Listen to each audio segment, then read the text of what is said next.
Muy buenas noches, buenos días, buenas tardes tengan todos ustedes. Quiero comenzar esta exposición con la siguiente reflexión. La modernidad implicó muchos cambios en la concepción del mundo y en la idea que el hombre tenía de sí mismo.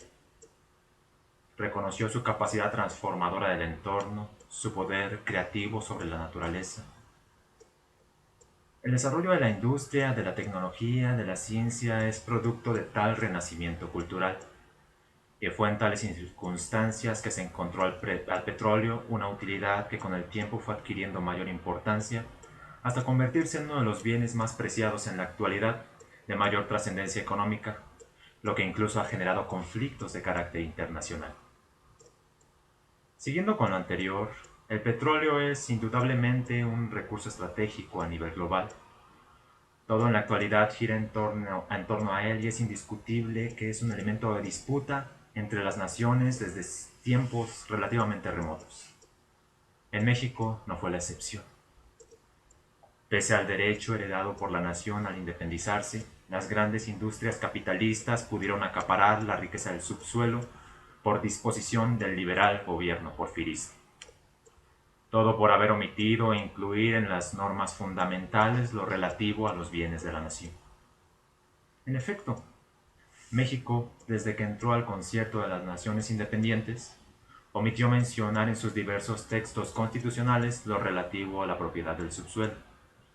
Tácitamente se puede interpretar que a través de los diversos ordenamientos, la nación conservó el dominio directo de los bienes del subsuelo, dado que, con la independencia, se transmitieron al Estado mexicano todos los derechos que tenía la corona española en el territorio de la nación. En rigor, lo dispuesto en las ordenanzas reales sobre minería de la Nueva España, promulgadas por Carlos III en Aranjuez el 22 de mayo de 1786, permanecía vigente. Estas señalaban que los derechos de propiedad de la tierra y de los de propiedad del subsuelo quedaban separados, y estos últimos, los bienes del subsuelo, quedaban en propiedad exclusiva del rey.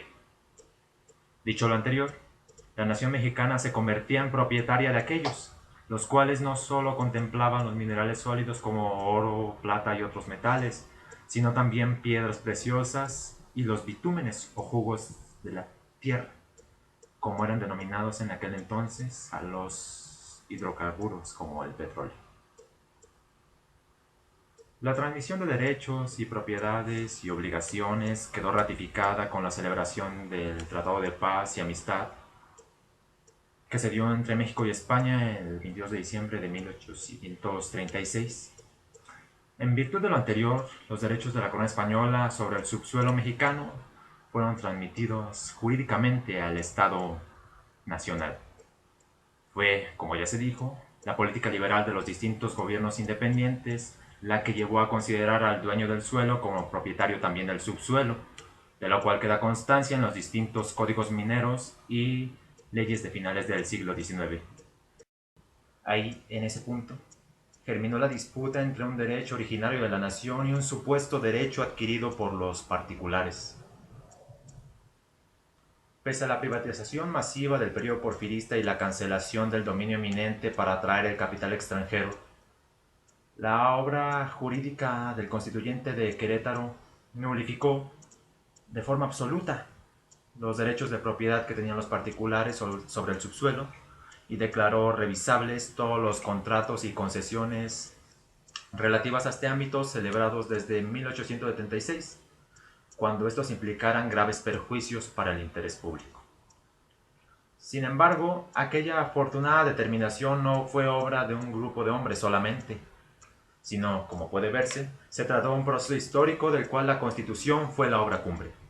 En ella se recogieron las distintas disposiciones jurídicas que merecían formar parte de la Constitución, ya por su importancia, ya por su utilidad en la defensa de los intereses públicos.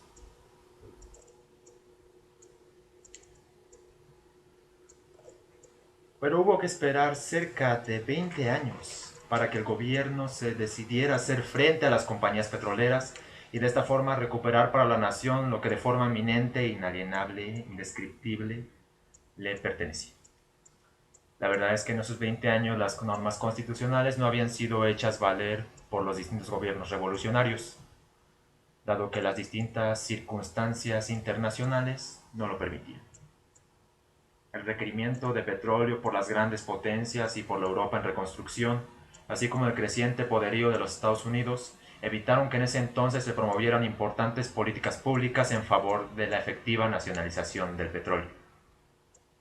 Para 1927 eran 6 las compañías que acaparaban toda la industria petrolera mexicana. 6 solamente. La compañía El Águila extraía el 60% del crudo a nivel nacional. Detrás de ella se encontraba la Huasteca Petroleum, que era propiedad de la Standard Oil, y otras 5 compañías que en suma controlaban el 95% de las propiedades industriales de extracción, transporte y refinación de hidrocarburos. Pese a la legislación vigente, actuaban con completa libertad, explotando irracionalmente los yacimientos de petróleo del Golfo de México y del sureste del país. En tales circunstancias, y una vez que el estado de tensión internacional lo permitió, el gobierno vio la posibilidad de tomar medidas extremas para hacer valer el derecho mexicano en zonas donde era abiertamente ignorado por los dueños de las compañías. La determinación de Cárdenas tuvo por objeto hacer valer el Estado de Derecho en su forma más completa y conveniente para la nación. Sin embargo, Cárdenas no actuó arbitrariamente. Tenía a su disposición la Constitución de 1917 y en especial lo dispuesto en el artículo 27. Estaba facultado para expropiar por causa de utilidad pública y mediante indemnización a toda compañía, ya fuera nacional o extranjera. Fue a través de este medio que el gobierno cardenista pudo dar solución al conflicto que se tenía desde 1917 por la supuesta retroactividad de las normas constitucionales. De lo anterior, se puede concluir que la expropiación petrolera se hizo de forma jurídica y legítima, dado el origen, fundamento y fin del derecho nacional.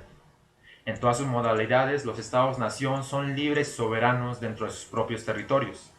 Resulta, pues, innegable que estos están facultados para aplicar las distintas normas que tengan a bien crear por tales o cuales motivos. Sería ilógico pensar que el Estado soberano debe estar subordinado a los intereses de los grandes capitalistas extranjeros, puesto que en este caso dejaría de ser soberano. Es por eso que la expropiación petrolera fue vista también como un acto del Estado mexicano encaminado a reafirmar la soberanía nacional.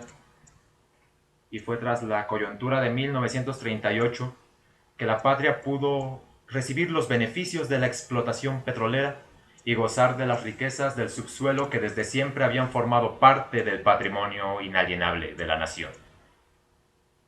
Para terminar, cabe destacar que la revolución permitió este cambio sustancial en la percepción del mundo e introdujo la necesidad de que el Estado interviniera activamente en la economía para así procurar que los intereses de la nación se encontraran protegidos. Con la revolución se pudo derrumbar la obra jurídica del porfirismo que comprometía seriamente el bienestar de la nación. Fue a través del movimiento armado que cayeron los principios liberales que iban a terminar por entregar al país entero en manos de poderosos capitalistas, de los hombres que habían llegado a México para llevarse la riqueza del subsuelo y sin contribuir adecuadamente a la economía nacional. La revolución permitió dar el paso indispensable hacia la transformación social por la vía del derecho, y si bien se rompía con el antiguo régimen, también se cumplía con el fundamento último de todo orden jurídico: existir para beneficio de la sociedad. Eso es todo.